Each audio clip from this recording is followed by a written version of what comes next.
It's time to get you caught up with all things sports. Yes! Yes! Yes! Yes! On the throw-in. One thing is certain.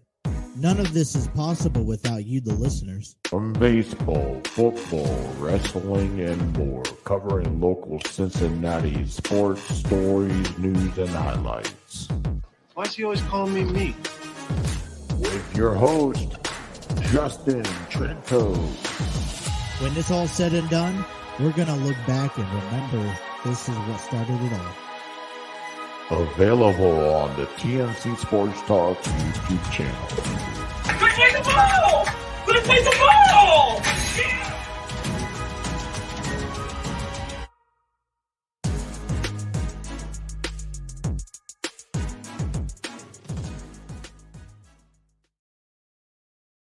Well, a good afternoon and welcome to another episode of The Throw-In here on the TNC Sports Talk YouTube channel. My name is Justin, and I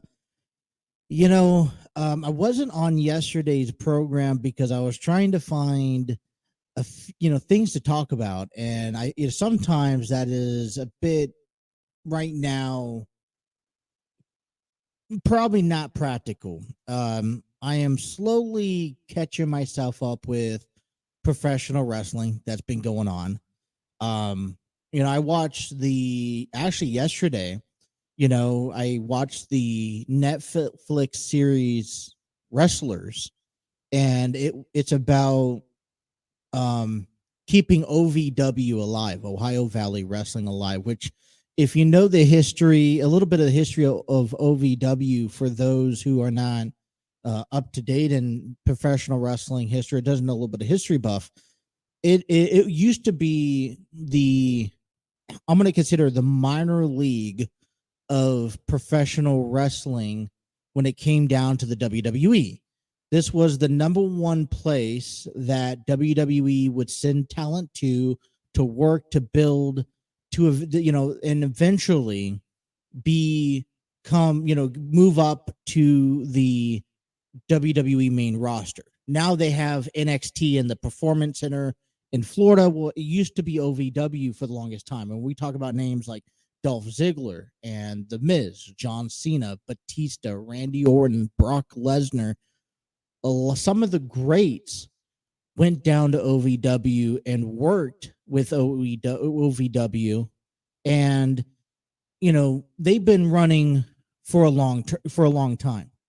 And this Wrestlers, which is a Netflix series available on since yesterday, I recommend going back and watching it.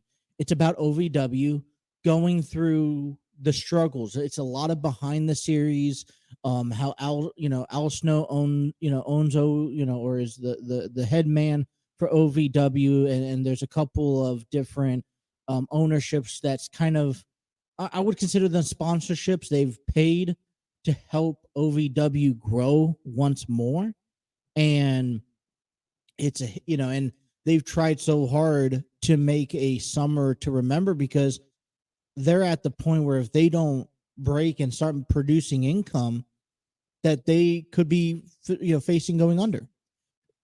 And they don't want that. I don't think I want that. I would never want a wrestling company whose goal is to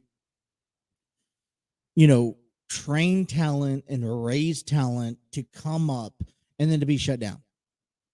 And especially the history that OVW has had throughout the years.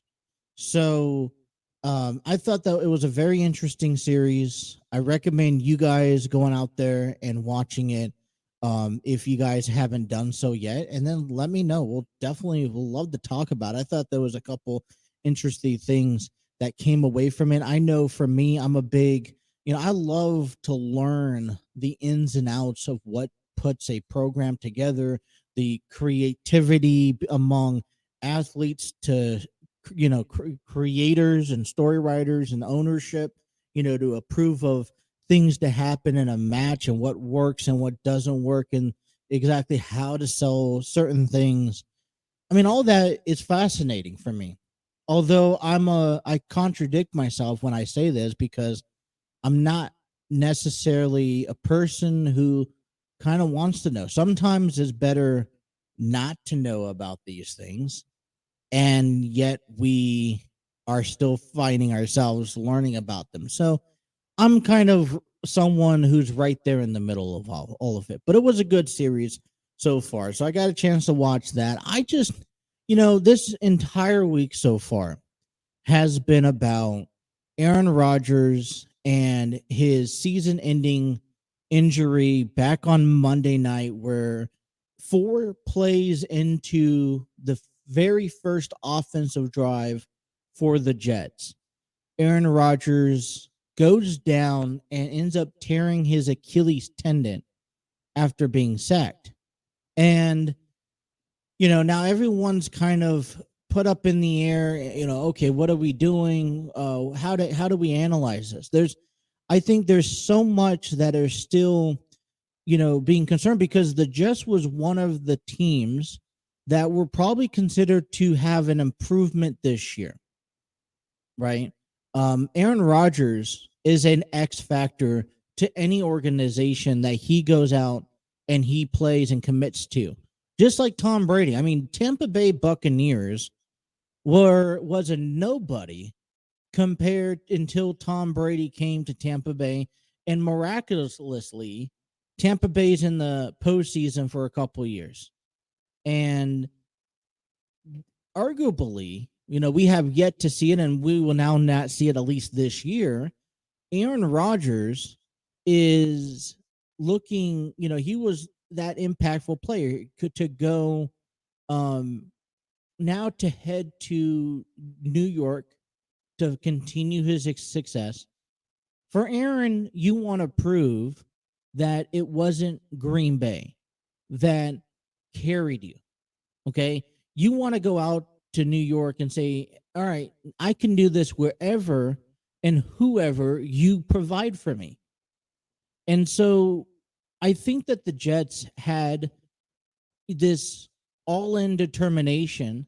If we're going with and picking up and spending all this money on Aaron Rodgers for however long we were going to have him, it is important that we can, that we put in all of our money, and figure out what does Aaron Rodgers need to win, and what can we do to help the Jets win along with Aaron Rodgers. And when you deal with an injury this early on without really having any storyline to tell, I think it stumps the world in so many ways. For the Jets, they are confident in Zach Wilson, but how are they that confident that they are willing to stick with Wilson with no other changes at quarterback for the next 17 weeks or 16 games now? And it's like, and if not, who is available to, and okay, you have to ask yourself this: who is available to go pick up as a either backup quarterback or as a starting quarterback? If you have to trade for a quarterback, who are you willing to give up? Because your hand has kind of been shown to the world, right? If you're asking for a backup quarterback or just any quarterback at all, you're almost in a desperate situation because Aaron Rodgers is not returning for the season. So that's kind of been trumping the news. And every time I log up or search up on the NFL or football or anything, football related, it's always about Aaron Rodgers this past week. And for me, I feel like I covered a good amount of it early on. And until a move has been made, until something has been done, there's nothing more that I can really talk about. They're going to head to Dallas and face the Jets or face the Cowboys this week. It's going to be Zach Wilson versus Dak Prescott. Now, when you talk about maybe the comparisons, the Jets have a good defense. We know that. But but yet at the same time, the Cowboys put up 40 points and shut out the Giants. And they officially put the NFL on notice. So, this is going to be This is going to be a game between Dallas's offense and the Jets defense. And you hope on the other side of the ball that Zach Wilson can find some groove and momentum with these veterans that have been working with him throughout the preseason.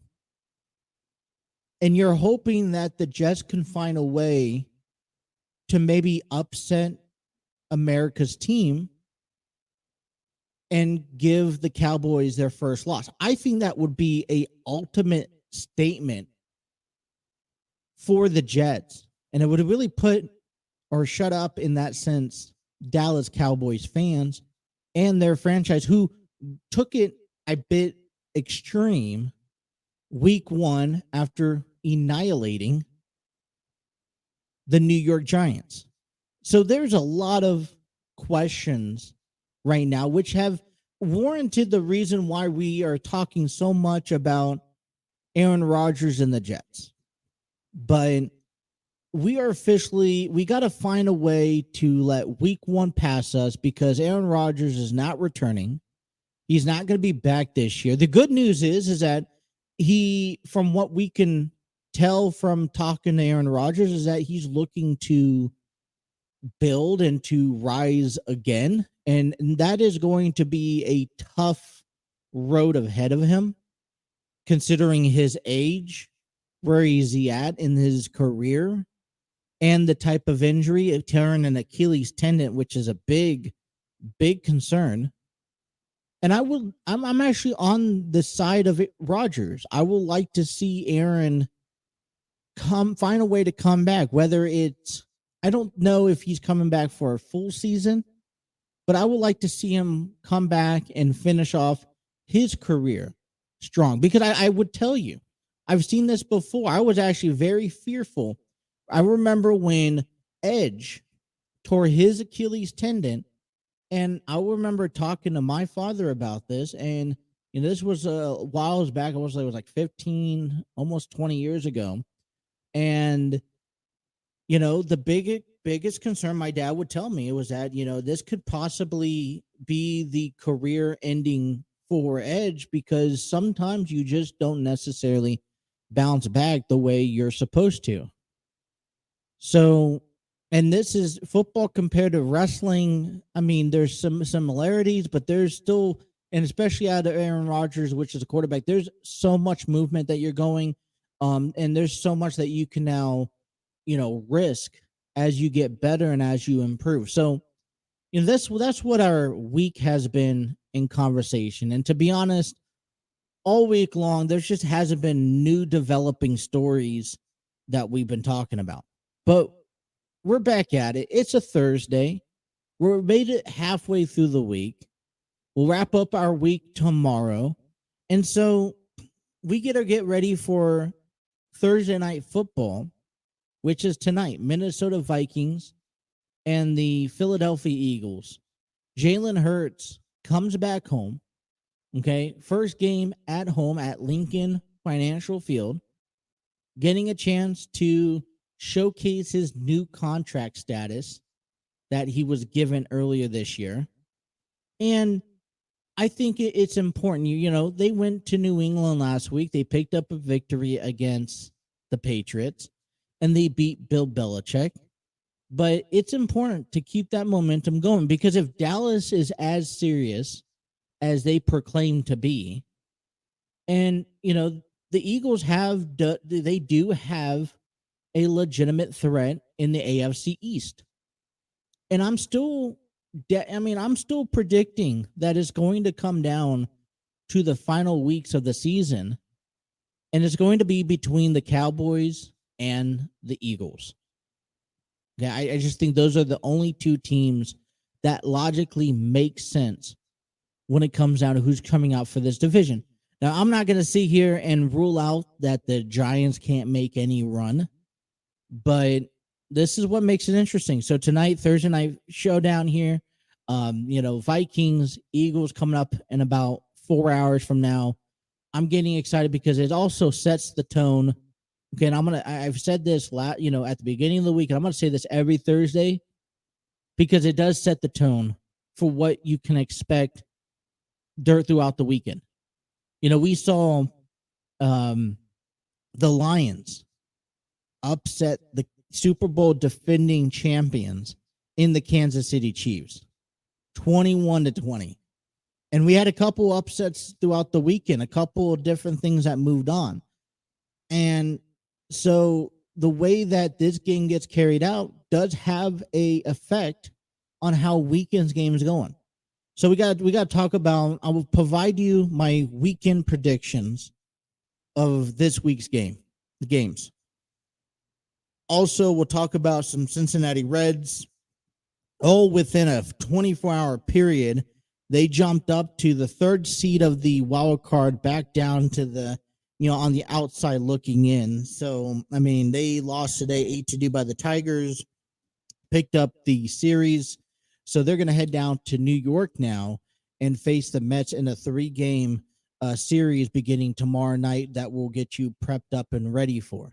But towards the end of Major League Baseball season, there's a lot of things going on, not just on the playoff side, which we'll talk about that, but, for those teams that aren't quite ready to make it to the next level. So we'll have those type of conversations. Also want to provide you a list of my top 5 quarterbacks that impressed last week, as well as a little bit of professional wrestling conversation here on a Thursday. So sit back, relax. We're just getting started for the next 2 hours of the program. Excited to be talking to you guys about sports. If you guys are tuning us in from our YouTube page, Facebook, or Twitter, we thank you. Welcome you guys all in. Be sure to hit that like, share, and subscribe button and have those notifications on so you don't miss a single episode. If you guys are checking us out and downloading us, listening to us on our audio platforms, thank you. Leave us a review. Let us know what you guys think so we could adjust and make this show a better program for you. If you guys miss any of the action on our social media pages, if you guys want to find our #1 linked source, please check us out on our website at www.tncsportstalkshow.com. That is www.tncsportstalkshow.com. All right, got to take our first time out of the afternoon. Come on back, talk more sports. You guys are listening to The Throw-In here on the TNC Sports Talk YouTube channel.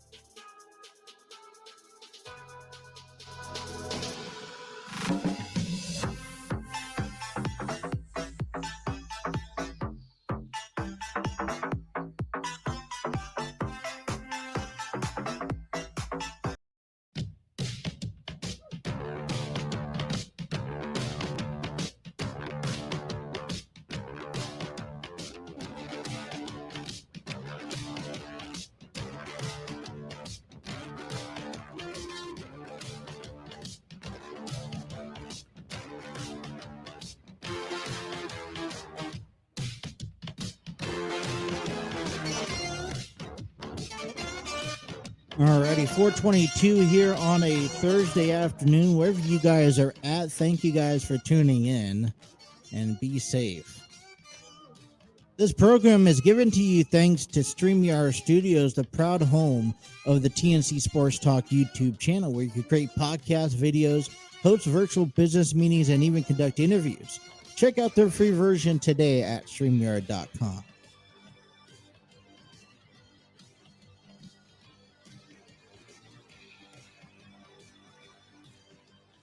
It's been a whirlwind of events in the last 24 hours if you are a Cincinnati Reds fan. They just wrapped up a 3-game series against the Detroit Tigers. Now, they won the series. They won back on Tuesday and Wednesday in pretty good games, but they ended up falling today in a final score of 8-2. Now, this is where it started off. The Reds won last night. Okay, let's remind you. that at the beginning of the week, the Reds were sitting just maybe like a game and a half out of the third position in the wild card. And when you coming into today's game, the Reds were tied with Miami. Now the Reds have the tiebreaker over Miami and currently held the third seed of the wild card.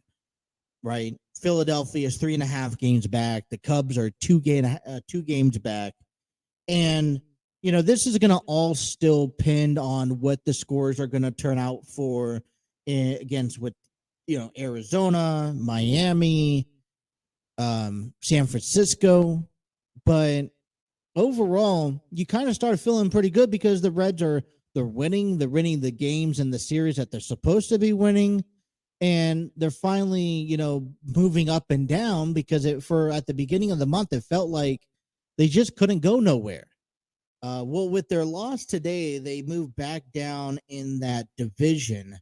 And let me just get you the updates here from my phone. As far as the wild card standings goes, Philadelphia is still 3.5 games up. Chicago's 2+ games up. Arizona currently holds a spot in the wild card. Now they're currently in action, I believe. Miami and San Francisco are half a game back, along with Cincinnati in the wild card race. Pittsburgh's ahead of San Diego, but they're tied 7 games back. New York is 8 games back, and then St. Louis is so forth. And as of right now, I believe we had Pittsburgh shut out the Nationals 2-0. The Giants and Rockies play tonight. They believe they begin a 4-game series in Colorado. First pitch is at 8:40. And then you'll see Arizona and the Mets, which the Reds are heading over to New York. I'm assuming as we speak or very soon. They just got underway out there in New York. Milwaukee's beating Miami, which is obviously for me, it's a good thing. That's what we want, is Miami to lose, San Francisco to lose, and we want the Diamondbacks to lose. If, let's say, all 3 of them lose, Cincinnati will be back up. But it's kind of emotional because there's a part of me that understands that the direction of the Reds' future, although we would want them to be in a postseason opportunity, which I think they've already excelled in their season, but to actually be in a postseason opportunity, I think will do good for this young team. I mean, if we're expected this team for the next 3 to 5 years be postseason bound, even a World Series bound team, then they kind of need experience in the postseason. And the only way you're going to get experience in the postseason is by making it to the postseason. So I understand that maybe the Reds are not where they really want to be roster-wise. They've added some additions, great. They got players back from injured and sickness, great. But Ellie De La Cruz still has much to learn in this league. Spencer Steer is still growing. When you think about it, this is officially transitioning to a younger group of guys over the next few years that I think just experience helps them grow. And that's why I am saying, why not? Like, this is where it's me saying it's important that we do, get this far. And even if we lose in the wild card weekend series, I still call it a win in our books because we have already excelled more than what we can, anticipate. Now, there's things that we needed to excel this year, and I think we have excelled. So, now I guess we did our first job. That's to win the series against Detroit. Would I liked the sweep, of course, but I don't think you could win every game. Now just carry that momentum into New York. Hopefully you take 2 or 3 in New York before coming back home. I believe they're facing Minnesota, if I'm not mistaken. Let me just confirm that with you. Yeah, they'll have 3 against Minnesota. They'll wrap up their home schedule next weekend against the Pirates before heading out to Cleveland and heading out to St. Louis. So 2 more weeks, you guys. And it's really a bounce back and forth between 4 teams right now. Now, and this is how close everything is, because technically in this 2.5 week left period, Philadelphia is only 3.5 games above in the wild card. Chicago's 2 games above. Who wouldn't say that by when this is all said and done, that Philadelphia and Chicago drops out, and we could see San Francisco, Arizona, and Cincinnati somewhere in that mix? I mean, that's how open and that's how much time baseball we have. I mean, you think about this. If the Mets drop a 3-game, or, the rest of the week, or even the Philadelphia, who play terrible against Atlanta this week, if one of those 2 teams have a bad weekend, and you sit here and say, all right, the Giants, Miami, and Cincinnati have a really great weekend where they sweep their opponents, then we could be looking at a completely different arranged wild card weekend series when it comes down to next Monday, which then just gets my, excitement even up higher. So we're nowhere even close of being clear to where, understanding where the postseason looks like, how the pitcher looks like. And there's too much algorithm to sit here and say, oh, this happened, that tiebreaker. I saw that this morning, and trying to come down and explain it to you, I feel is a bit complicated. So I guess we're just going to have to wait, which I think for me, that's where the nerve-wracking becomes more, compelling, because I'm like, we sit here on the edge of our seats every day and like, all right, one game can change so much, but can also do so little in this situation. So I guess time will tell. But the Atlanta Braves, congratulations to the Atlanta Braves for winning their 6th consecutive NL East title after a series against the Philadelphia Phillies, who finally, the Braves finally captured a 6th consecutive title.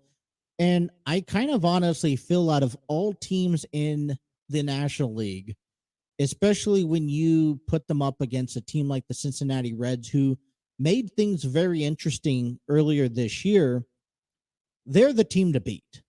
And it just seems, what's so fascinating to watch when it comes down to Atlanta is that they don't have the X dollar amount, these 5, 15 years, $300 million, $500 million contracts that maybe a team like the Dodgers could put up. I mean, when you look at the Dodgers roster, I mean, hell, look at the Padres roster that are 7 games back on the wild card, and they're, they got some crazy names to mention when they configure a roster. Blake Snell, Yu Darvish, Joe Musgrove, Juan Soto, Manny Machado. And when you look at these names, you would almost indicate that these names are more, I guess, primed than what Atlanta has to offer.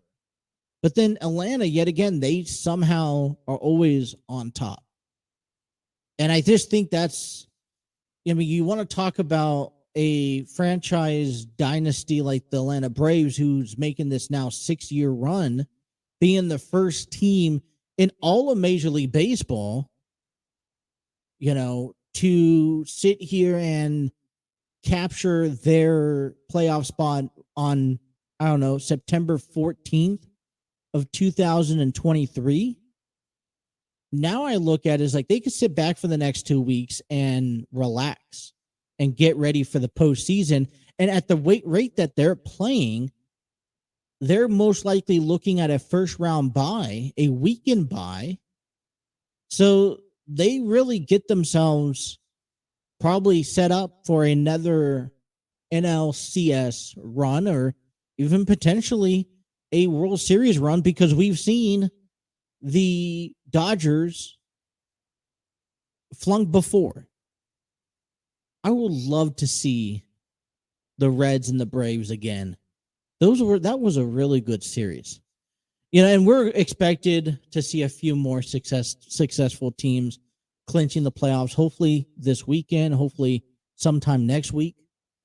But I mean, so as much as we want to talk about the positives and the net, of September baseball and how everything is so close to each other, I think we also have to somewhat mention the negatives, because there are plenty of teams that are not contending for a playoff spot today. And, we're talking about the Cardinals that are not officially eliminated yet, but that they just kind of seamlessly not really have a chance to make it to the postseason with how many games are left and where they stand. The Yankees look like they're struggling, the Red Sox. So, we're starting to see teams look into their future, possibly next season.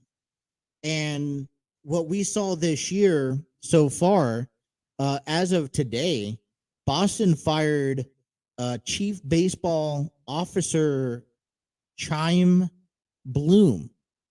Moving forward, Bloom took over back in 2019 after the Red Sox won the World Series, and it's time.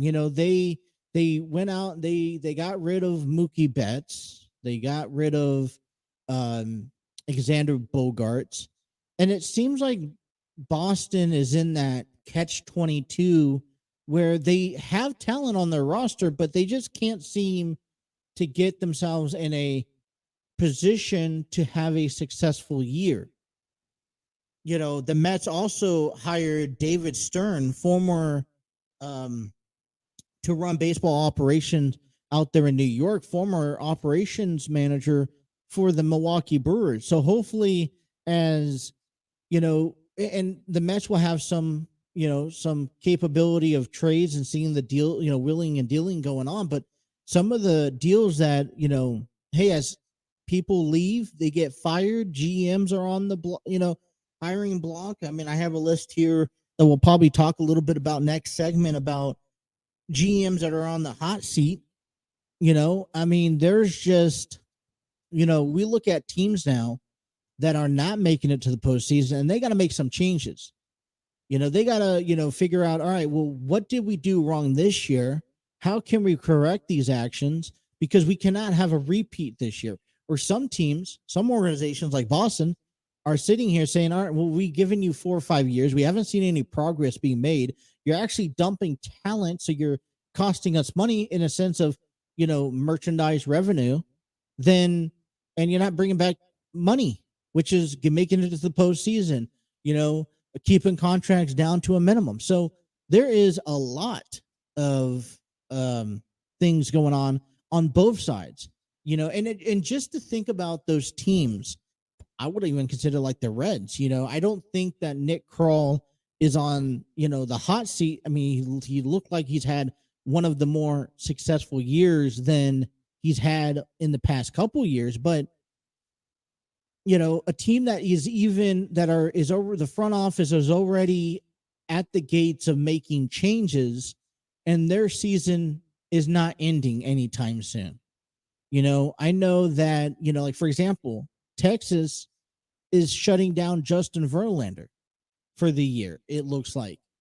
And it's like they are in contingency for a postseason opportunity. So that right then and there, I think there's a lot of, flags that's just like, okay, that's interesting to see. So those are things we're, to pay attention to just a bit as we, head to October. Now, I don't expect a whole lot of action to be done, but some of these teams are jumping on that ship early on and opening up that market throughout October, because that's the time where you need to be like, all right, who's available? Let's get them in for interviews and let's see if they fit the bill. So, talking about that, yeah, I do have a GM's hot seat. I got four GMs that are looking, that could be potentially looking at a new job next season. So let's talk about a little bit of that coming back here at the bottom half of the hour. You guys are listening to The Throw-In here on the TNC Sports Talk YouTube channel.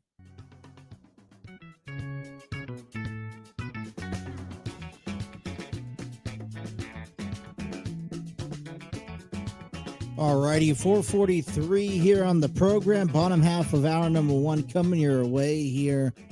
And we still got football to talk about, a little bit of professional wrestling, interesting working rumors that came around, I guess, about Jade Cargill. So,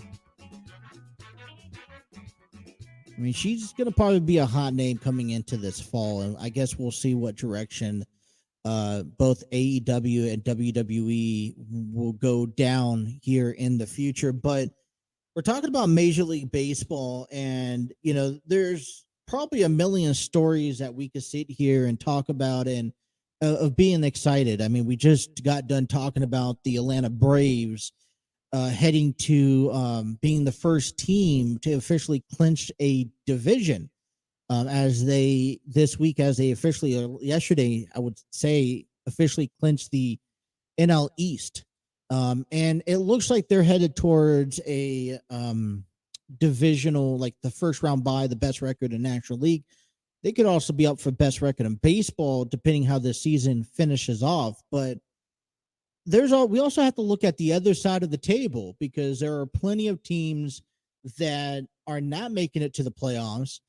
A lot of them, probably I'd say about half at least, are considering, I would say about more than half are considering, well, less than half, excuse me, are considering, what's the plan for 2024?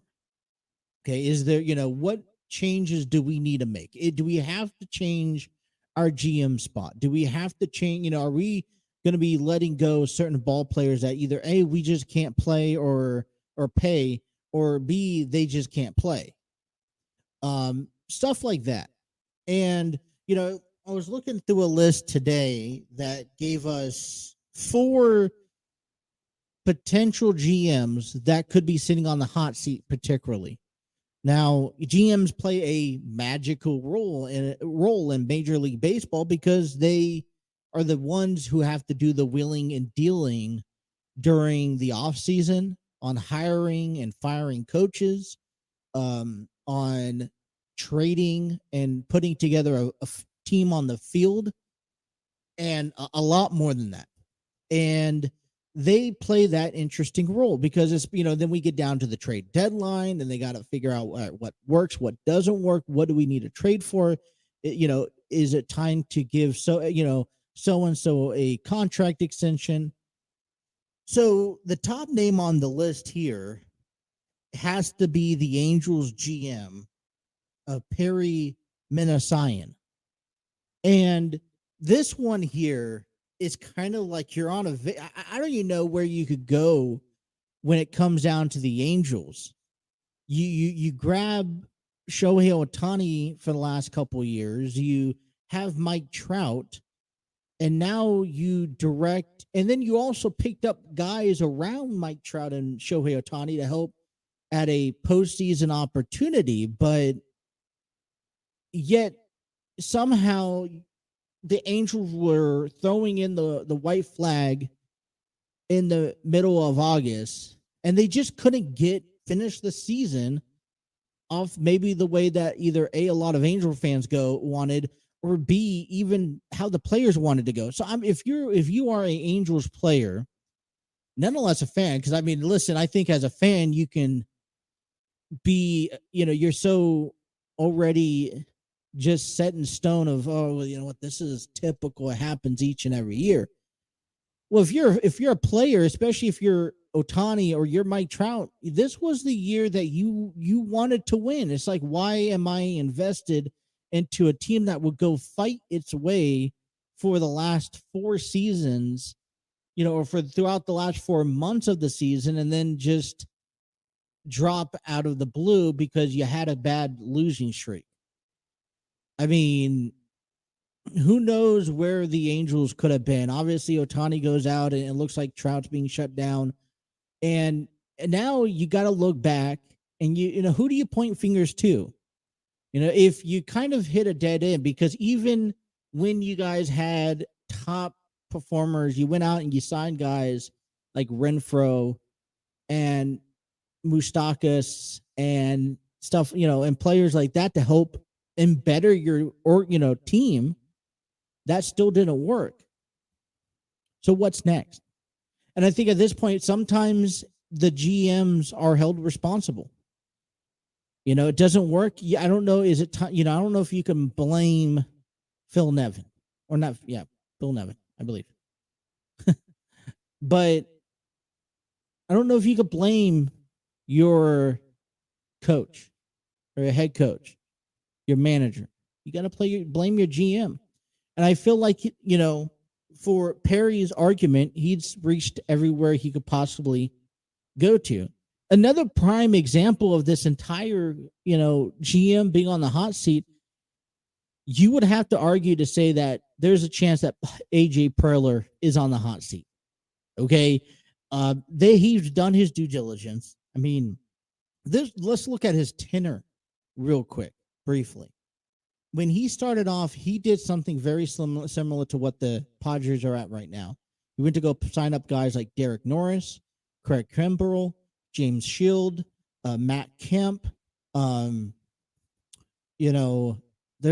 a list of guys, and they were hoped all right, we're gonna go put in all of our chips, we're gonna sell out, and we're hoping to win. And if not, we're gonna have to break down, rebuild our farm system, and hopefully we can build up guys from our system to contribute to a successful year. Obviously, the Padres did not win, and they gutted their team. And for a stretch, they were slowly building and bringing guys like Renfroe and Manuel Margot. And I remember Everett Cabrera, so many guys. And then you start bringing in, then you even brought in Eric Hosmer. And I think that started giving people talking. You also started talking about the young Will Myers at the time. And then you started bringing up names like Manny Machado and ultimately Juan Soto, Blake Snell, Joe Musgrove, Yu Darvish, all start heading on over to this, this Friars team, because now you look like you're an interesting team, and that you could you have something to offer. And I think last year fell apart so bad because of understanding, it was a first year, not understanding, actually, matter of fact, last year, wasn't last year a successful year? I believe. Yeah. And so now you're sitting here and the Padres are 7 games back of first place or of a wild card opportunity. And you got to ask yourself, what more could you do, or could AJ Preller do to add on? You go and sign these mega contracts to Machado and to Soto and to Bogarts and to Musgrove and to Darvish, and you only have so much money in the bank. And I think at this point, it's like, all right, you sign these big contracts, you were expected to win. Now you don't. And now you have to figure out, all right, how is this team going to be operative next season? So, AJ Preller could be sitting on the hot seat because he's given the money, he's given the players that he can go out and sign. He's made some crazy deals, and I think he would have a job wherever he decides to, wherever he ends up as. I mean, I think it would suck because I wouldn't want to lose a guy like Preller, but this is a big blow for the Padres because they worked so hard to get up to this level. And for what? For an NLCS shot that you lost last season? A couple of teams and GMs that maybe, all right, here's a slap on the wrist, shame, fool me once, shame on you, fool me twice, shame on me. Don't let it happen that way. St. Louis Cardinals, Michael Gertz, if I said that name correctly, and Yankees GM Brian Cashman are two names on this list. And it's kind of hard. It's like, all right, is the Yankees and the Cardinals really that bad? For the Yankees, I think you've lived so much on, the Yadier, Molina, Adam Wainwright era that I don't think, they've improved, but they didn't really focus in on that next generation of talent to keep them alive. And it's interesting because St. Louis seems like a team that could always they're so dangerous, but yet they haven't done anything to prove it so far this year. But when we talk about the Yankees, Brian Cashman, and it's like, you're in a city, and not unless a state, that demands a winning team. It's the reason why Stern went to the Mets, because they had to make some changes. There is a level of expectation that you have as a city and town relations. We could talk about this in football.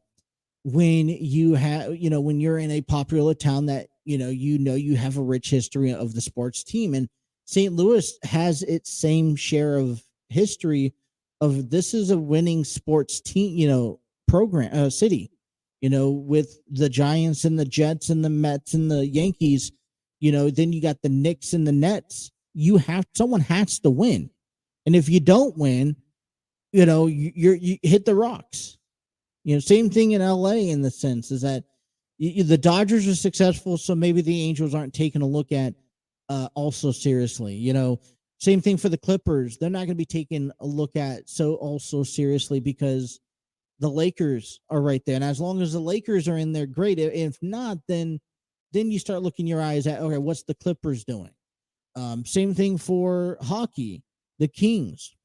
The Kings are looking, you have the Islanders and you have the Rangers. As long as one team is showing success, then they don't really care what happens to the other team. But once both teams start going and, both the Yankees and the Mets didn't make it this year, there has to be questions. And if ownership doesn't quickly tackle on these problems, then you can very easily see a fan base that turns, and we've seen it turn for the worse before, against their teams.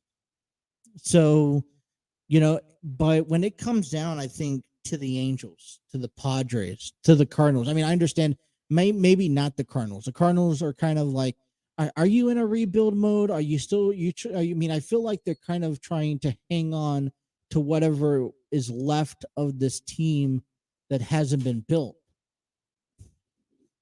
So, but if you look at the Padres, the Angels, the Yankees, they're kind of like, well, you've gone out there, you picked up talent, you have these names, you have the roster, but you just can't get productivity across on the field. So where else do you do? And unfortunately, GMs are the ones that take the hit and that take the responsibility for it. And I think it's a bummer because it takes a couple years, but baseball, nonetheless, all sports, it's not about a building progress. And I think that's what frustrates us maybe in Cincinnati, is because the Castellinis and Nick Kroll are so dead set on this process of, all right, I need, we're planning out for the next 3 to 5 years that may never come.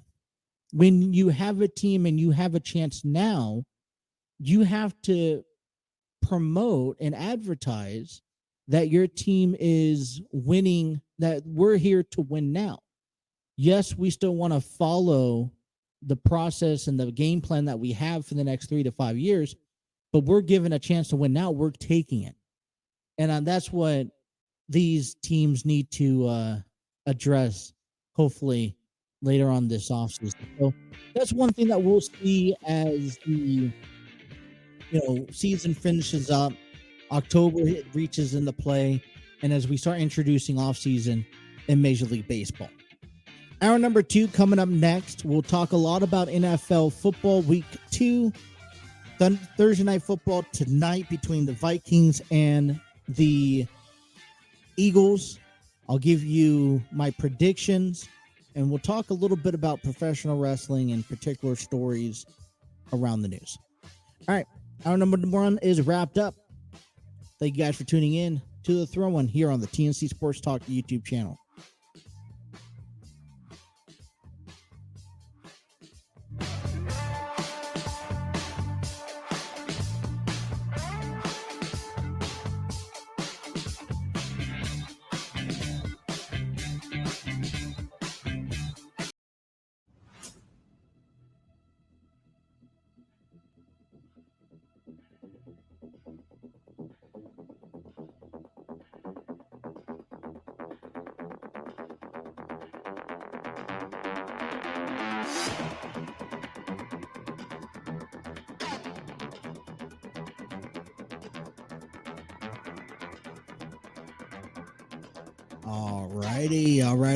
All right. Back with hour number 2 here. Hour number 2 is given to you thanks to Spreaker from iHeartRadio. Spreaker, where you can upload your own podcast and be able to distribute it among all major audio platforms. Be able to upload and distribute across platforms such as Apple Podcasts, Google Podcasts, iHeartRadio, Spotify, and more. Be able to view analytics and monetize by inserting ads throughout your podcast. For the full experience, check out their free option today at Spreaker.com. It is a Thursday afternoon, and I am, I was a bit nervous about this program and how this show was going to run, because I got to tell you, it's like I said, a lot of the news here has been about Aaron Rodgers when it comes down to sports. And I'm not quite, all the other news is I guess I don't really, I don't want to just sit here and talk a bunch of nonsense to you guys. I really, when I come on here, you know me. I like to get you guys information that, one, I know a lot about, or two, that can be intriguing. There's a couple other things going on in NCAA as Colorado gets ready to take on Colorado State. There's a lot of chipper chapper back and forth, and I'm not buying into it. I'm not feeding into it, because I'm sorry, but 2 weeks can't tell me what type of season you're going to have. And I understand college football it comes and goes so quickly. We're already in week 3. We're halfway through September, but I'm just not buying into it yet. Go undefeated, go beat a Alabama or a Georgia or a Michigan, and then come back and talk to me. The only team that I think that should be at the top of that list in that conversation is Texas, who beat Alabama last weekend. But I'm going to be honest with you. Everything's been around about Coach Prime and Deion Sanders, and I'm not feeding into the bunch of nonsense. There's so much drama going on in the world of college football that I feel like it's going to get ugly before it gets better. I listen to Colin Cowherd. I'll listen to Joe Klatt, especially Joe Klatt, about college sports, and he's big. And he had an episode I have not yet listened to that I recommend you guys listening to about the SEC and why it's crumbling. And it's like, I understand this is the time. Apparently, this is the time of, in the generation to make these rearrangements to these conferences, maybe enlarge them, shorten the amount of conferences down, whatever the case may be. but I don't want it to come to the point. I feel like it's starting to come to the point where it gets in the way of football and just being able to watch the pure fun of the game. Save that type of conversations, save that type of shenanigans, I'm going to say, for the off season. But and then there shouldn't, I don't know. And maybe this is just me. You put your money where your mouth is. And I'm not saying that Colorado isn't a good team. They 2-0, congratulations. But I feel like they're just over bragging. And then that's what I don't want. Stay humble, stay collective. So right now, I just think I'm not staying away from college football, but I'm keeping myself a distance because that's the only thing that I see. And we'll talk a little bit tomorrow about college football and the games that we can expect to be good rivalry, good intense games. We'll definitely cover Cincinnati Bearcats and Kentucky and Wildcats and maybe even Ohio Buckeyes. But I'm not, I prefer staying away from it. Before we get into much other football conversations here, I want to get into the conversation of a local business that I ran into last year. Been growing with them this year has provided me an opportunity to help them grow. And I like to extend that out to you guys, the listeners, because I feel like it's important. Businesses struggle. And this is an apparel business called Aspire and Glow. Now, the good friend Tony owns Aspire and Glow, and I recommend you guys checking them out. They're in the northern Kentucky area. But Aspire and Glow carries apparel, clothing. They're notorious for their tie-dye T-shirts and shoulder bags. They carry backpacks and rock and roll hoodies and T-shirts. They also carry jewels and gemstones. They carry incense. They also carry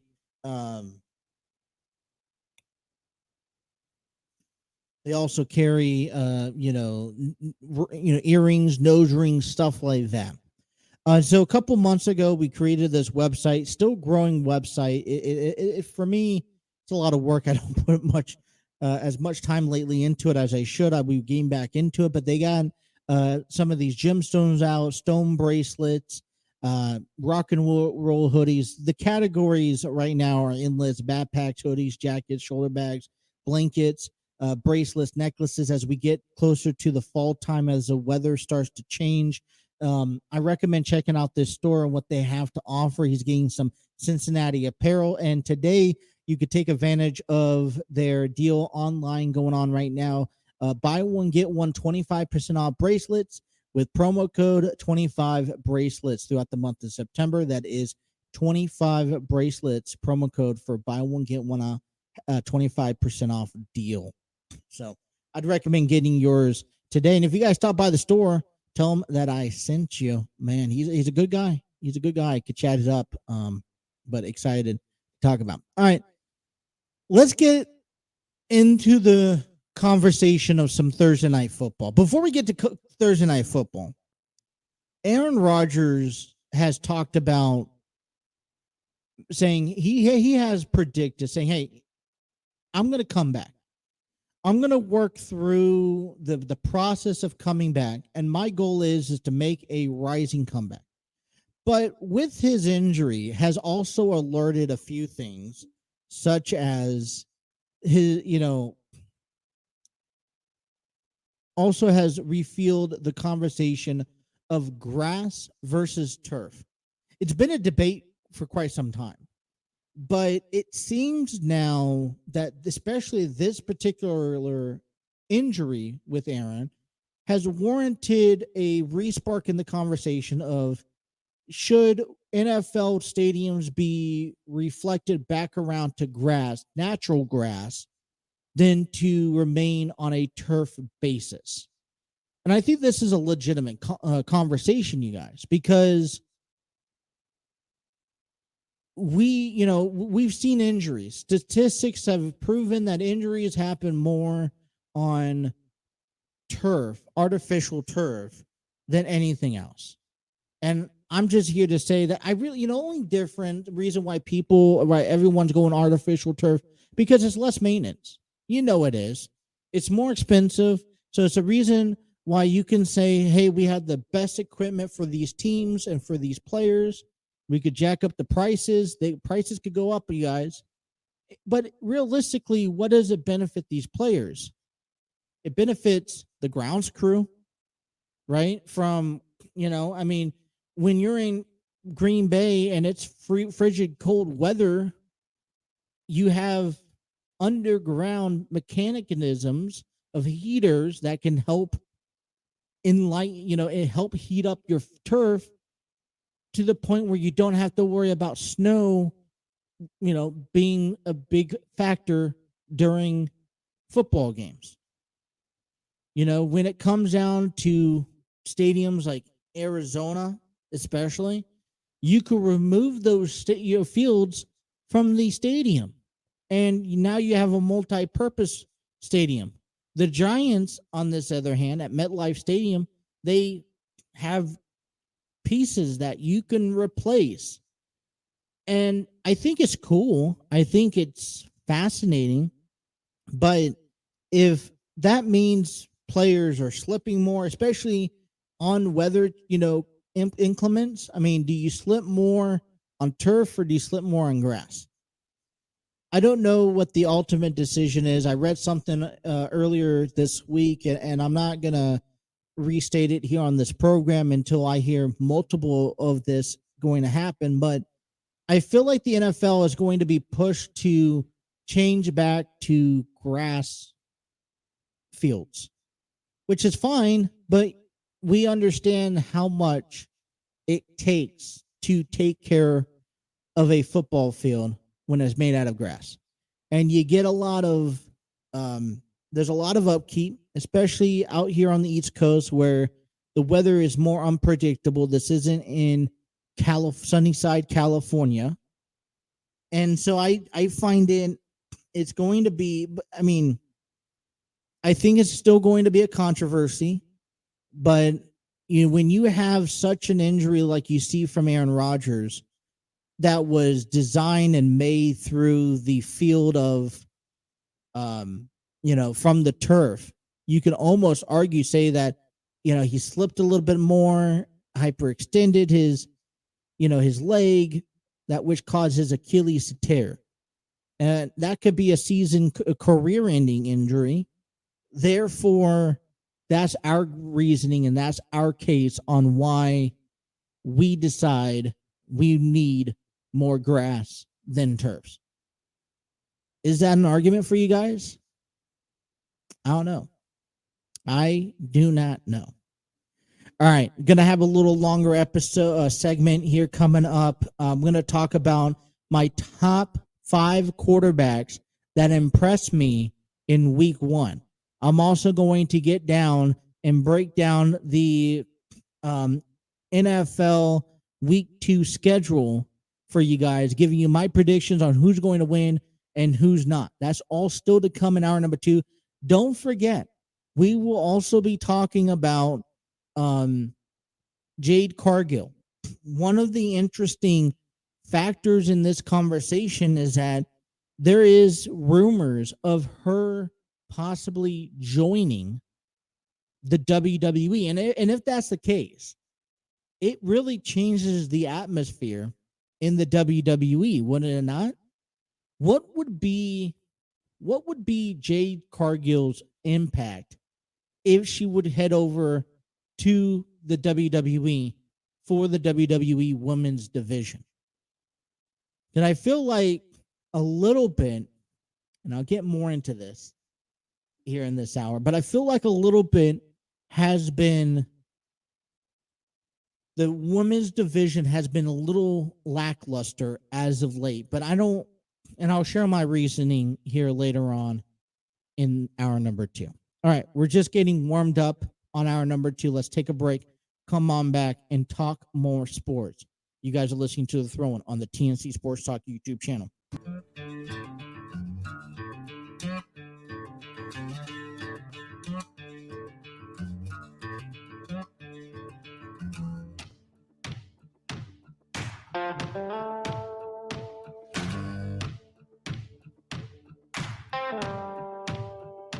$5.19 on our program. Want to give a big shout out to Epidemic Sound. Discover your world-class artists, composers, and bands. Find the perfect soundtrack and give your social media accounts the music they deserve. Epidemic Sound is a royalty-free music link. For more information, check out epidemicsound.com.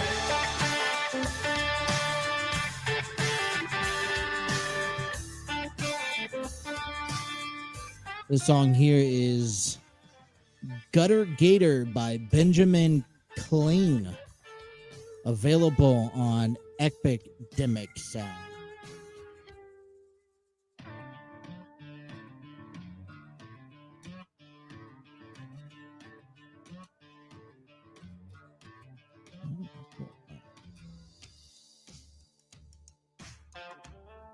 Cool. Got a couple of things going on off here a bit to the side, but you know what?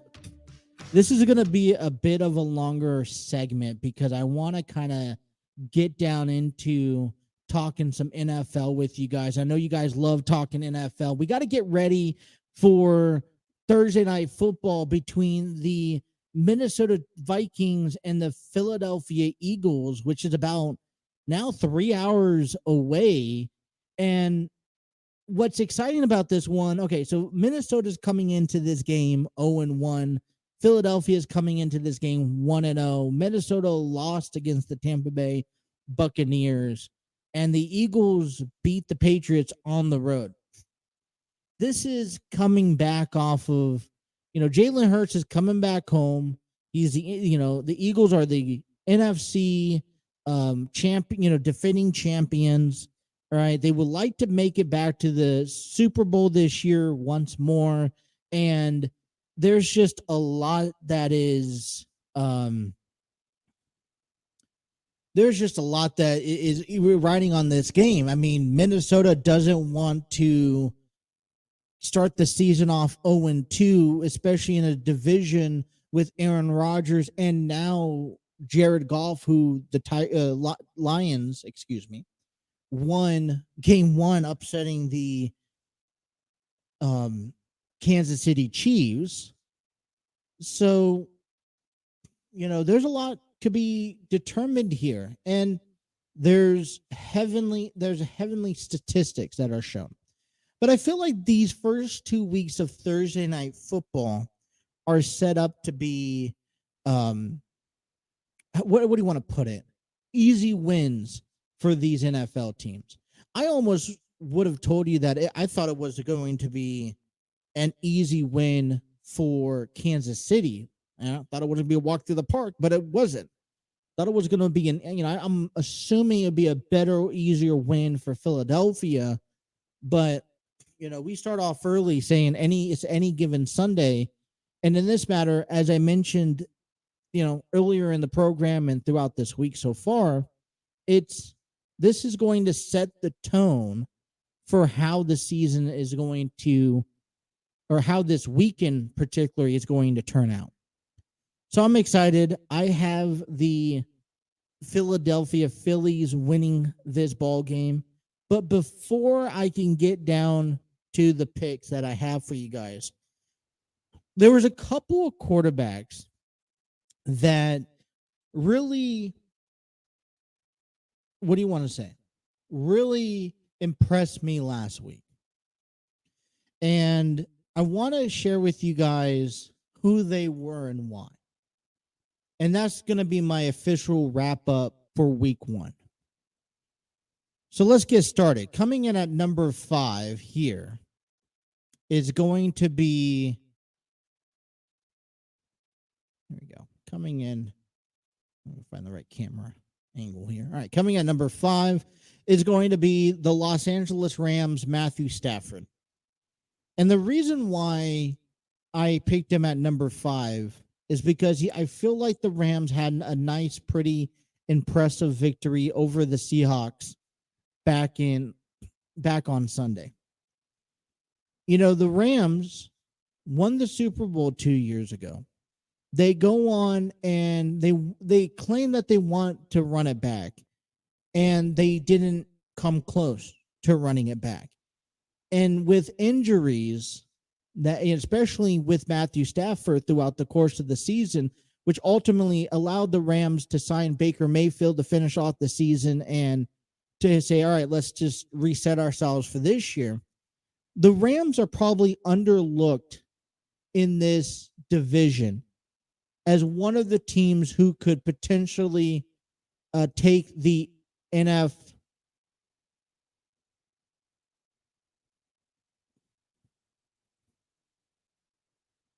who could, take this team to the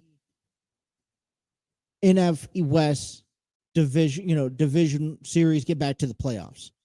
So, in coming in number 5, I have the Los Angeles Rams, Matthew Stafford. Coming in at number 4, in my opinion, as a quarterback who impressed me last week, was Jared Goff in the Detroit Lions. I think any quarterback right now who can defeat a top team, nonetheless the best team in football, arguably, in the Kansas City Chiefs and Patrick Mahomes, deserves to be in the conversation of having an impressive game, nonetheless a week. Now, I'm not going on to rant or say that the Lions are going to win the NFC North here. I'm not saying that Jared Goff is going to head to a Super Bowl. No. But he showed some progress, and as a team, as a quarterback who sabotaged the Packers last year from going to the postseason, to carry that momentum into this year and then to beat the best team in football this year starts off the season strong. Detroit's going to be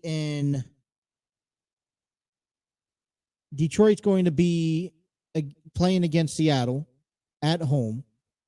And so they have an easy opportunity heading into this weekend to start the season off 2-0, which can only help motivate and help the Lions throughout the course of the season. So coming up number 4 is Jared Goff. Coming in at number 3 is going to be Deshaun Watson. Now, as much as it hurts me to say that Deshaun Watson, and the Browns just dismantled the Bengals, it is also very, you got to give him credit where credit's due.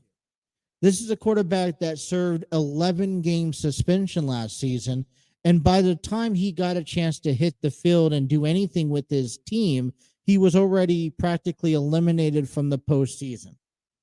Therefore, I have him at number 3 because he really impressed me against the Bengals. The Browns got off to a really good start, and they're looking to continue that momentum heading into week 2 Monday Night Football game. It's the second Monday Night Football game of a doubleheader. All right, they're on the road. They're against Pittsburgh. I mean, what is a better way than to begin the season off 2-0 and 2 divisional rivalry wins? I think that just does wonders when it comes down to Cleveland. And if people want to, Deshaun Watson wants to think people are, start taking him seriously, then he come through and pick up an impressive win. Coming in at number 2 in this stance is going to be Brock Purdy. Now, the claim on why he impressed me last weekend is because this is just like Jordan Love, for example. This is his first season getting to start as quarterback. You got rid of Jimmy Garoppolo. You got rid of Trey Lance. It's Sam Darnold and Brock Purdy. And the 49ers are saying, all right, Brock Purdy, here's your team.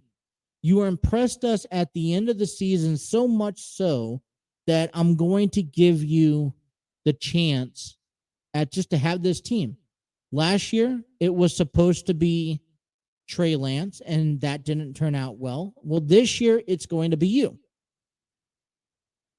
Whenever I get concerned, whenever a quarterback gets his team, especially as young as Brock, as young as Bryce Young, as young as Anthony Richardson, as young as CJ Stroud, to get their own team and get the full-on reins from the get-go. Because I believe that,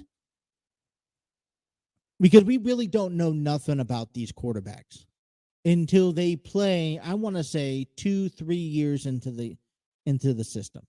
And just because he had a successful back end of year number one, I think what concerns me is that can he continue? You know, the 49ers are expected to be one of the top teams in the NFC this year, and that puts a lot of pressure on Brock. But he really stood out and he dominated. You know, it wasn't just him alone, but he also contributed a lot towards the domination of beating up the Pittsburgh Steelers. And so that impressed me. Okay. If you want to say, okay, why I didn't put Dak Prescott on this list, it's because there is an expectation that he's already there because he's been there before. So Purdy makes it my list number 2. Coming in at number 1 for me, it has to be Tua Tagovailoa after the Dolphins beat the Chargers 36-34. Now, I got to go on and say that I was not paying any attention to Tua this offseason. I was skeptic about him. I'm still skeptic today about him continuing to play. But if he's dead set on making this epic return that I think and a lot of people think he can, and now since Aaron Rodgers is out of the league because he's done for the season, I mean, yeah, Josh Allen's going to have his hands full, but now I also see Tua back up at the top of the division, could potentially be looking at a postseason opportunity this year.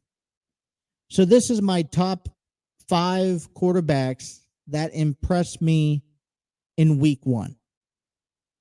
Matthew Stafford with the Rams, Jared Goff with the Lions, Deshaun Watson with the Browns, Brock Purdy with the 49ers, and Tua Tagovailoa with the Dolphins. All right.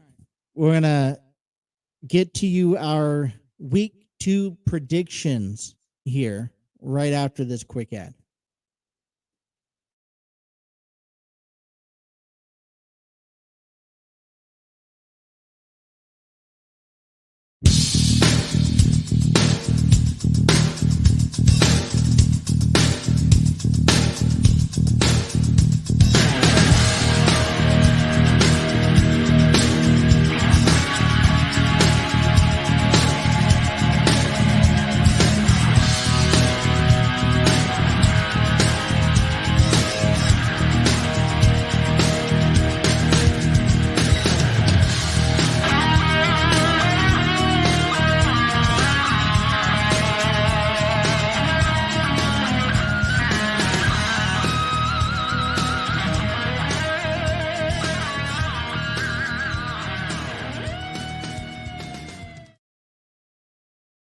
Alrighty.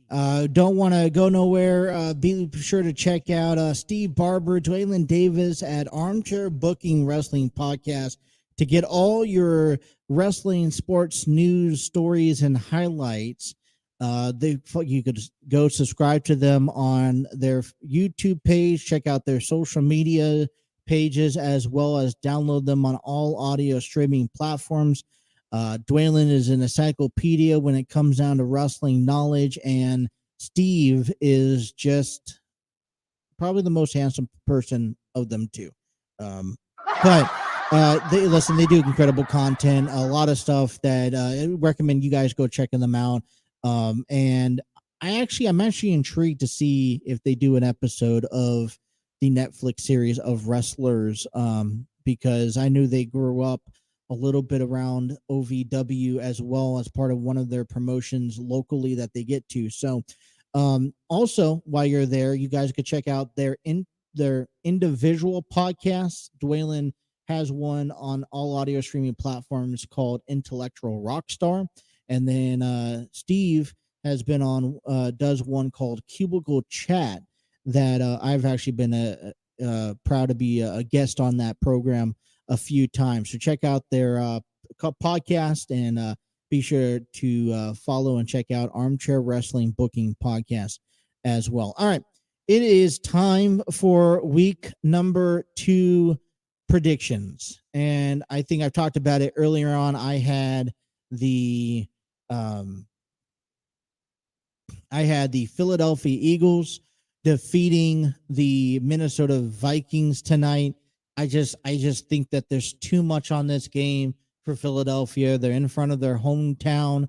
Jalen Hurts has that contract. They're looking to be on top of the NFC East at the end of this year, and they're gonna if Dallas is any good as they say that they are, they're gonna have to really step their game up. So that's why I have Philadelphia expected to win tonight.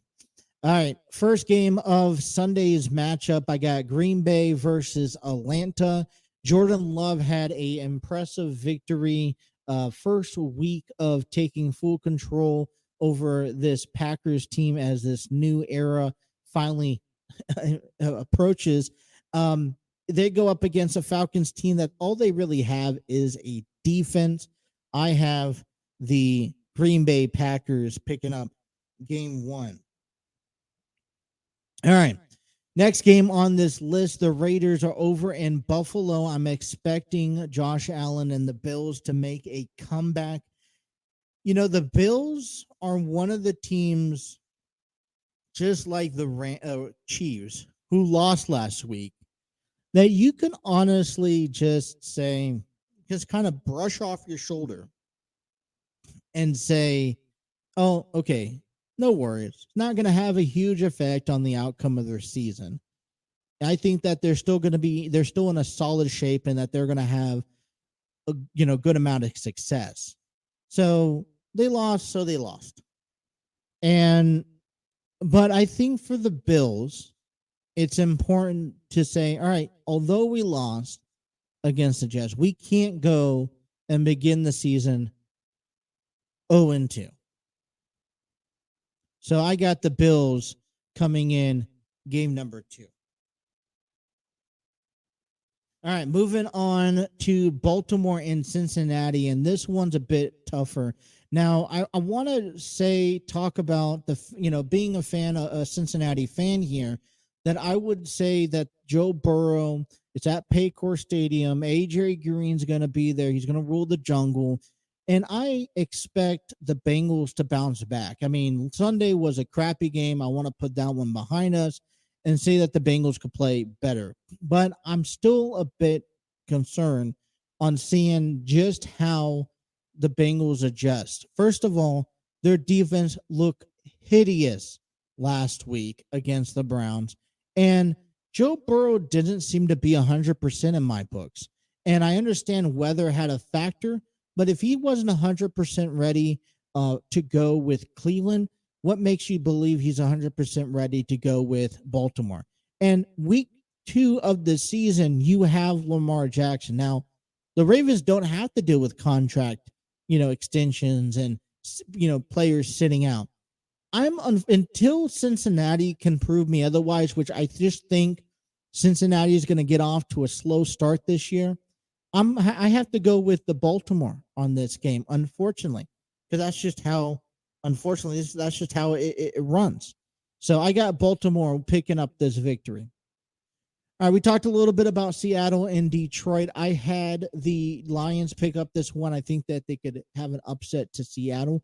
My biggest question with Seattle was last year a fluke, or can we see a repeat coming out of the Seahawks? But I got Detroit Lions. The Chargers over in Tennessee, and it was a tough game that the Chargers lost. I mean, their defense let up a lot of points against a very good, Miami Dolphins offense. But and I think, but they have to be able to come back on the road and pick up a victory against the Titans. I do think that they'll pick up the victory against the Titans. So I have the Chargers picking up the victory there. Chicago Bears taking on Tampa Bay Buccaneers. Baker Mayfield surprised me, although I would like to still not hold my breath on Mayfield. I think he has a better advantage in this game at home. And I think that the Buccaneers will start off 2-0. Kansas City and Jacksonville, I feel almost as if this is the primetime game of the week. Mahomes already going down 0-1 to begin the season. This is a playoff rematch from last season where Kansas City upset and beat Jacksonville.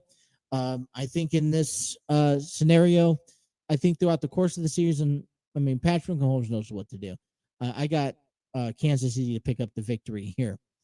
Indianapolis over in Houston. This is kind of almost a teaser because you got two young quarterbacks, Anthony Richardson, CJ Stroud, Houston, Indianapolis. I have to go with the home team, but this is going to be a fun matchup. I'd actually be interested in paying attention to throughout the course of the day because of the two young quarterbacks there. So I got Houston. All right, I got San Francisco and the Rams up next. Rams had a nice win back on Sunday against Seattle, but I have to throw out how bad San Francisco beat Pittsburgh. And when you come off of a win like that, it's hard not to root against you. I just don't think, San Francisco is one of those teams up there in, up at the top of that list. I got San Francisco winning this Sunday against the Rams. The Giants are in Arizona. I don't know how much it really affected, but this, the shutout loss the Giants had last week probably should have lit a little fire under their asses. I picked them up having a victory in week number 2 against the Cardinals. The Jets over in Dallas. If Aaron Rodgers was in this game, I would probably lean towards the Jets.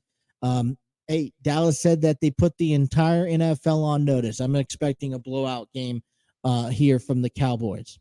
Washington is over in Denver. And right now, I guess you just can't go against Denver. Although they picked up a loss, it was a close game. I wouldn't hold my breath on Washington winning. It's kind of hard playing at the Mile High Stadium. So Sunday night football between the Dolphins and the Patriots. This is going to be interesting. You have Tua Tagovailoa taking on Bill Belichick and his defense.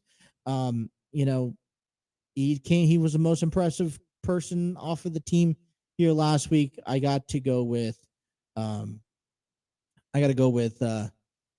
Tua in Miami. All right, you got 2 Monday night games here. You got one in the New Orleans Saints and the Carolina Panthers. Bryce Young get a play, his first home game. I got the Saints winning this one here. That's the first game of this doubleheader. That one's going to be on ESPN. The other one's going to be on ABC because about an hour later, you will have Cleveland Browns taking on the Pittsburgh Steelers, where the Browns on this hand, I have them winning this game. It was such a tough loss for the for the Steelers last week that when, and the Browns beat up, I just feel like the Browns are going to start off the season 0-2. Now, let me also remind you quickly. Now, this is my predictions for week number 2 of the season. Now, I'm going to come back in tomorrow and talk more in depth about the Ravens and the Bengals. I'm also going to talk more in depth about the Browns and the Steelers. So don't be, if you missed anything, we'll go more in depth about these 2 games. But we come back to Thursday night football, Vikings, Eagles tonight, available on Prime Video on the NFL Network. Hopefully we get a chance to watch it. I'm not really big about Prime Videos and this and whatnot. I wouldn't necessarily. I don't like those paid deals. Just give it to me on TV. Want to be able to watch the game. All right, when we come on back, bottom half of the hour, we're going to talk about Jade Cargill and how important, what type of impact she would have if she would join a WWE roster. You guys are listening to The Throwing here on the TNC Sports Talk YouTube channel.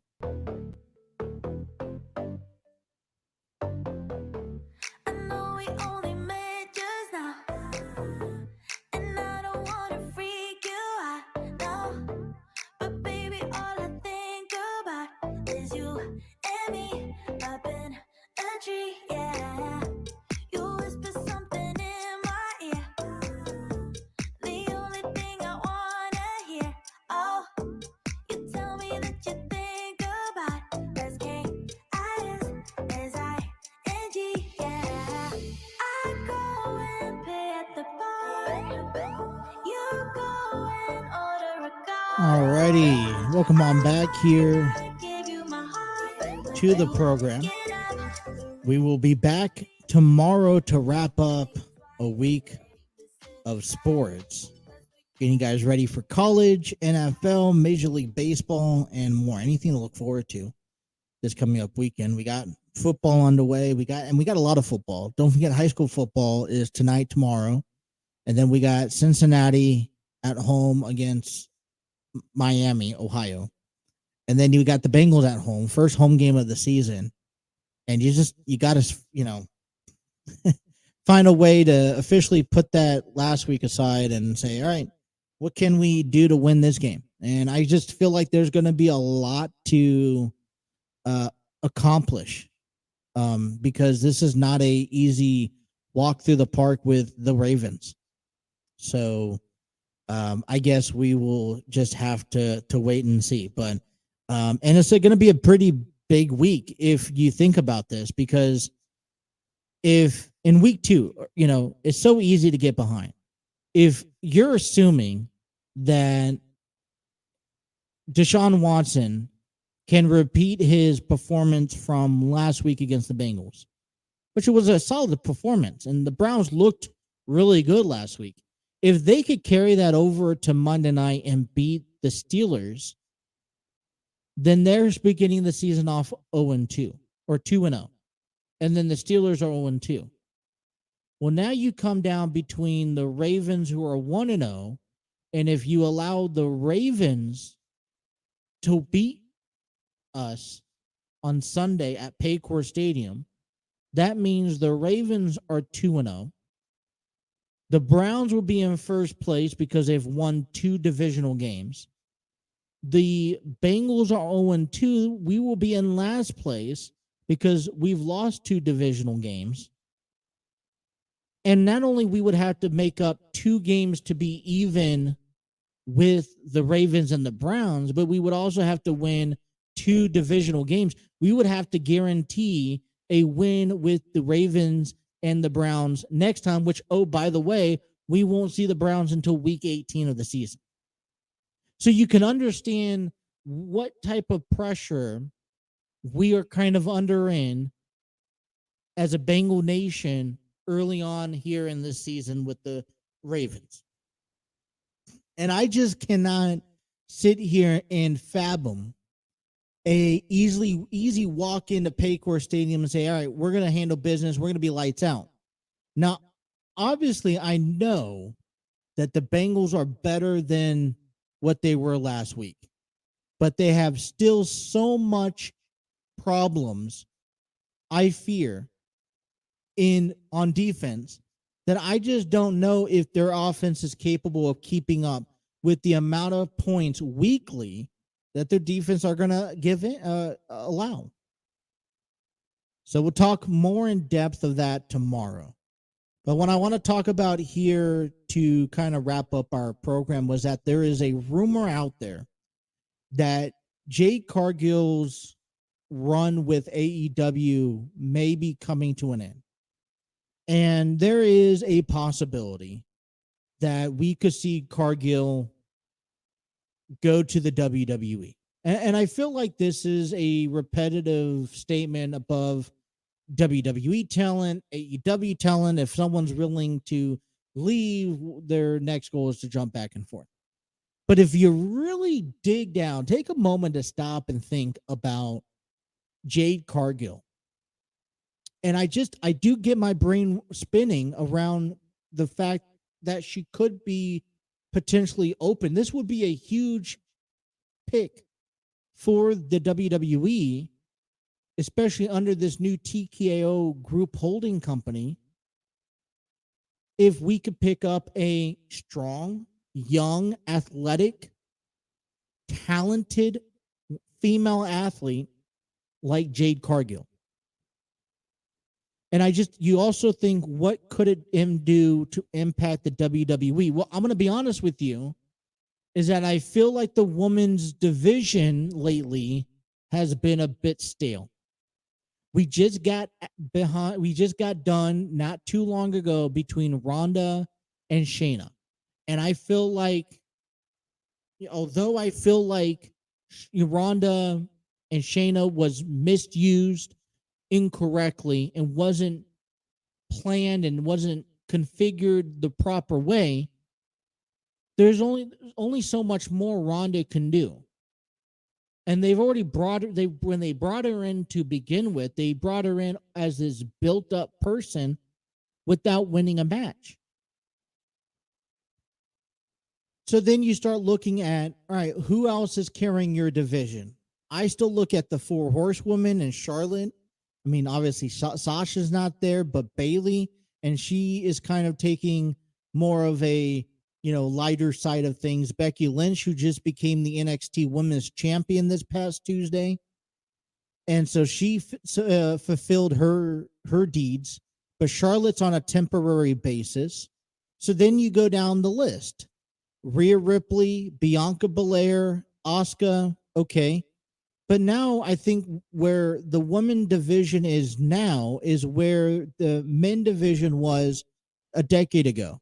And we were having the struggles because we kept on relying the same people to fill in, and we kept on relying in alumni talent to step in and to fill in seats that we weren't properly building younger talent in and out.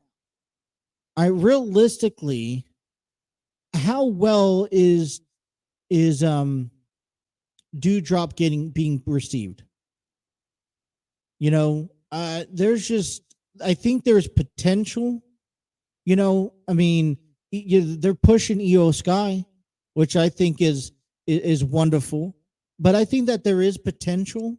But I just don't. I feel like they are reflecting back to the females who built this women's division, that kept it running for so long, and this is why I feel like they're running towards that crossroad where they don't really have any younger, fresh talent coming up. So when you throw in someone like Jade Cargill to the mix, there's a whole fresh group of men and female, not presumably females, right? But there's a whole group of list of talent that now she can have great storylines with. I would love to see Bianca Belair and Jade Cargill go one-on-one. Wouldn't you? I would love to see Rhea Ripley and Jade Cargill, Charlotte Flair and Jade Cargill, Becky Lynch and Jade Cargill. And, and I heard that, I just have to agree with it because it's not Shayna Baszler's fault, but they've already built her as this person that doesn't really have any charisma, doesn't really have much of a connection with the fans. She's been this heel for such a long time that they're now trying to build something out of her, and I just feel it's too late.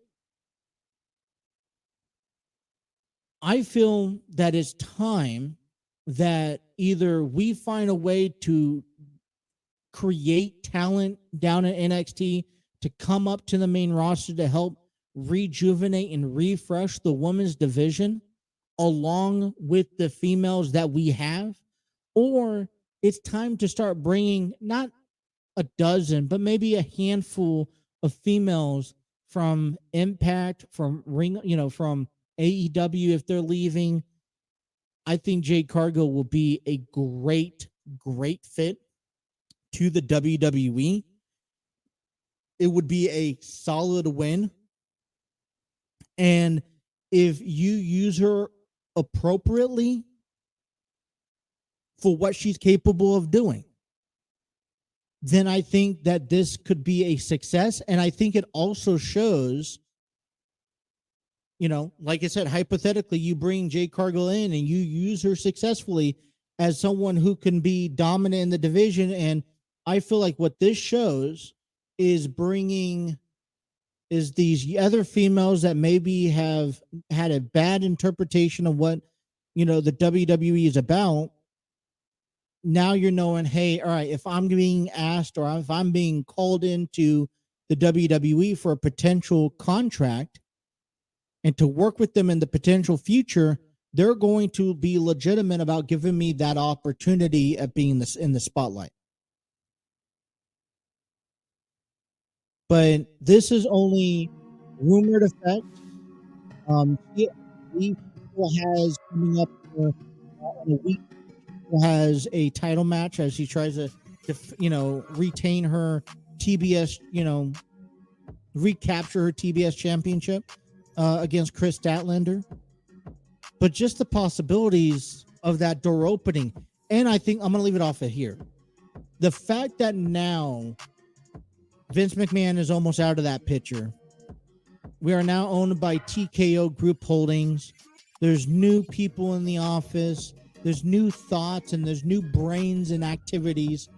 I think it's an opportunity to give them a fresh chance, a fresh ability to see what they're capable of providing to the WWE. And hopefully it's in a positive way.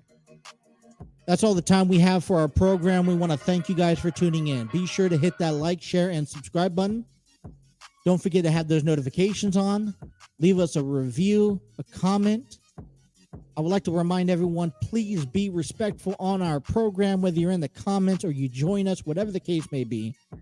Be respectful, or else the limitations are, going to be cut down. Other than that, you guys enjoy the rest of your day. If you guys miss anything, be sure to head over to our webpage at www.tncsportstalkshow.com. That is www.tncsportstalkshow.com. All right, that's it. My name is Justin. And until tomorrow, you guys have a great rest of your Thursday afternoon. Thursday Night Football coming up in about 2 hours. You guys listening to The Throw. You guys take care on the TNC Sports Talk YouTube channel.